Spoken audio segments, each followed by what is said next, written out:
اعوذ باللہ من الشیطان الرجیم بسم اللہ الرحمن الرحیم اللہم صلی علی فاطمہ وعبیہا وبعلہا وبنیہا والسر المستودع فیہا وعدد ما احاط به علمک۔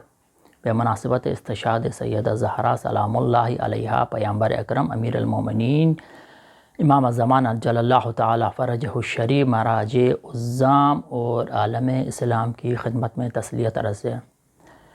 سیدہ زہرا سلام اللہ علیہا کی شان میں پیامبر اکرم ارشاد فرماتے ہیں ان النبی صلی اللہ علیہ وآلہ وسلم قال ان اللہ عز وجل یغضب بغضبک ویرضى لرضاک۔ اس روایت کو تمام فریقین نے اپنی کتابوں میں نقل کیا ہے، جن میں سے بعض محققین کنز العمال میں متقی مصنف ہیں، انہوں نے جلد 12 صفحہ 111، معجم الکبیر میں جلد 1 صفحہ 108، اسد الغابہ میں ابن اسیر نے جلد نمبر 5 صفحہ 522 میں اس روایت کو نقل کیا ہے۔ ہمارا آج کا موضوع جو ہے وہ غضب فاطمہ روایت مذکورہ کے ضمن میں بیان کریں گے کہ ہم حضرت فاطمہ الزہرا سلام اللہ علیہا کا غضب جو تھا وہ خدا کا غضب تھا، ان کی رضایت خدا کی رضایت تھی۔ اس بات کو ثابت کرنے کے لیے، اس بات کرنے کے لیے ہم 3-4 آیات قرآن مجیدہ سے شاہد لائیں گے۔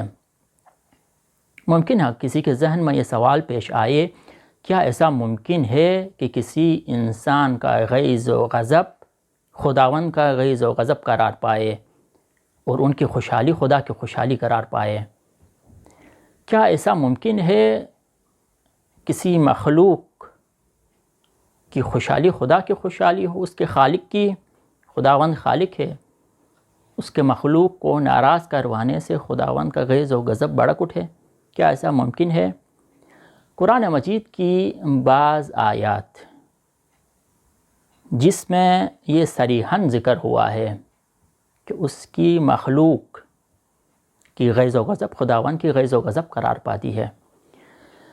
سورہ انبیاء آیہ نمبر 87 میں یہ آیہ ہے، بسم اللہ الرحمن الرحیم وَظَنُّونِ إِذْ ذَهَبَ مُغَاضِبًا فَظَنَّ أَن لَّن نَّقْدِرَ عَلَيْهِ فَنَادَىٰ فِي الظُّلُمَاتِ أَن لَّا إِلَٰهَ إِلَّا أَنتَ سُبْحَانَكَ إِنِّي كُنتُ مِنَ الظَّالِمِينَ۔ اس آیہ مجیدہ سے تمام مومنین، تمام مسلمین اس آیہ سے واقف ہیں، اس آیہ کی شان نزول سے بھی ایک حد تک واقف ہے۔ شان نزول اور اس کا بیک گراؤنڈ کچھ اس قسم کا ہے کہ جب یونس نبی علیہ السلام اپنی قوم سے ناراض ہوئے تو انہوں نے ناراض اس بات پر ہوئے کہ ایمان نہیں لائی ماں سوائے چند ایک افراد کے، تب انہوں نے خداوند سے عذاب کی دعا کی۔ پیغمبر اکرم جناب یونس نبی علیہ السلام اپنی قوم کو چھوڑ کر باہر نکلے تو قوم نے دیکھا کہ واقعاً اب عذاب آنے والا ہے، کیونکہ سابقہ امتیں جس طریقے سے تباہ ہوئی تھیں ان سے پہلے پیغمبران اس قوم کو چھوڑ کر چلے جاتے تھے۔ جب قوم کو اس بات کا اندازہ ہوا کہ پیغمبر خدا اپنی قوم کو چھوڑ کر چلے گئے ہیں اور موسم اور ہوا بھی سازگار نہیں ہے، عذاب میں مبتلا ہونے سے پہلے انہوں نے توبہ کیا۔ اس آیہ کا شان نزول اور اس کا بیک گراؤنڈ یہ جو آپ کی خدمت میں بیان کیا، اس کو صاحب تفسیر المیزان جلد نمبر 14 میں ذکر کیا ہے۔ ممکن ہے یہ اس آیہ کے اوپر بھی کوئی اشکال کرے، باہر کے ایک دوسری آیہ نقل کریں گے، اس کے بعد اس کسی کے ذہن میں شبہہ پیش ہو تو اس کا بھی جواب دیں گے۔ سورہ احزاب کی آیہ نمبر 56 ان الذین یؤذون اللہ ورسولہ لعنہم اللہ فی الدنیا والآخرۃ وأعد لهم عذابا مہینا۔ جو لوگ اللہ اور اس کے رسول کو اذیت دیتے ہیں ان پر دنیا اور آخرت میں اللہ نے لعنت کی ہے اور اس نے ان کے لیے ذلت آمیز عذاب تیار کر رکھا ہے۔ اس آیہ کا ترجمہ اس قسم کا ہے۔ ممکن ہے کسی کے ذہن میں یہ اشکال پیش آئے، آپ نے یہ جو 2 آیات ذکر کی ان میں تو انبیاء کا ذکر تھا، یہاں پر تو خداوند نے فرمایا ان الذین یؤذون اللہ ورسولہ، جن لوگوں نے خدا اور اس کے رسول کو اذیت کی۔ پہلی آیت میں وَظَنُّونِ میں حضرت یونس کا ذکر ہے۔ یہ 2 آیات ممکن ہے کہ ہمارے مبحث سے خارج کوئی اس قسم کا سوچے، ممکن انسان کے ذہن میں اس قسم کے سوالات پیش آئیں، تو ہم ان کے لیے تیسری ایک شاہد مثال ذکر کریں گے۔ سورہ ہود کی آیہ نمبر 64، حضرت صالح کی اونٹنی جس کو خدا نے اپنی ناقہ قرار دیا تھا، وَيَا قَوْمِ هَٰذِهِ نَاقَةُ اللَّهِ لَكُمْ آیَةً فَذَرُوهَا تَأْکُلْ فِي أَرْضِ اللَّهِ وَلَا تَمَسُّوهَا بِسُوءٍ فَيَأْخُذَكُمْ عَذَابٌ قَرِیب۔ اس کا ترجمہ اس طرح محققین نے نقل کیا ہے، اور اے میری قوم یہ اللہ کی اونٹنی ہے۔ عجیب بات یہ ہے کہ خدا نے اس اونٹنی کو ناقۃ اللہ اپنی طرف نسبت دی ہے، تمہارے لیے ایک نشانی ہے، لہذا اسے آزاد چھوڑ دو کہ اللہ کی زمین میں چرتی رہے اور اسے تکلیف نہ پہنچانا، ورنہ تمہیں ایک فوری عذاب گرفت لے گا۔ ممکن ہے اس آیہ میں پھر کوئی کسی کے ذہن میں یہ خدشہ ہو، یہ آیہ جو ہے خدا نے اپنی اونٹنی، حضرت صالح نے اس اونٹنی کو معجزے کے طور پر پہاڑی سے نکالا تھا۔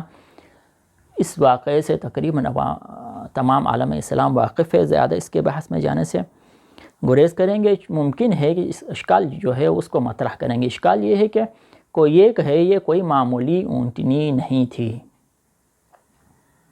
یہ کوئی معمولی اونٹنی نہیں تھی، خدا نے اس کو اپنی طرف نسبت دی ہے کیونکہ یہ معجزے کی اونٹنی تھی۔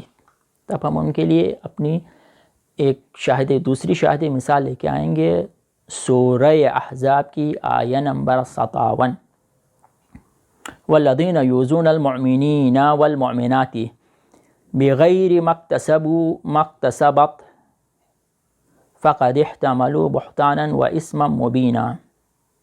اور جو لوگ مومن مردوں اور مومنہ عورتوں کو ناکردہ گناہ پر اذیت دیتے ہیں، پس انہوں نے بہتان اور صریح گناہ کا بوجھ اٹھایا ہوا ہے۔ اس آیے مذکورہ میں سورہ احزاب کی آیہ نمبر 57 میں کسی فرد، کسی نبی یا کسی معجزے کا ذکر نہیں ہوا ہے۔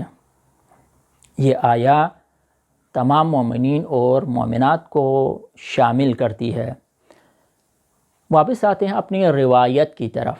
ممکن ہے اگر کوئی یہ کہے کہ اس روایت کے سند میں اشکال بھی تو ہو سکتا ہے، تو ہم اس کے جواب میں یہ کہیں گے کہ نہیں، اس کتاب کے سلسلے سند، اس روایت کے سلسلے سند پر کہیں علماء نے کتابیں لکھی ہیں، اور یہ حدیث متفق علیہ ہے۔ تمام مورخین، محدثین نے اس حدیث کو نقل کیا ہے۔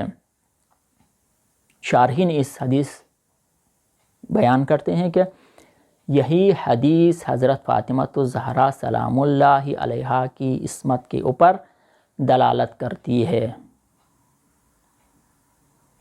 یہ تھا ہمارا آج کا کلام، خلاصے کلام۔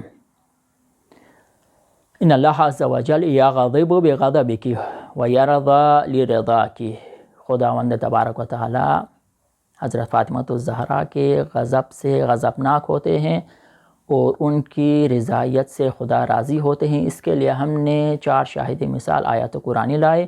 2 آیات قرآنی میں پیغمبروں کا ذکر ہوا، ایک میں حضرت صالح کی اونٹنی کا ذکر ہوا، چوتھی جو آیت تھی اس میں تمام مومن اور مومنات شامل تھے۔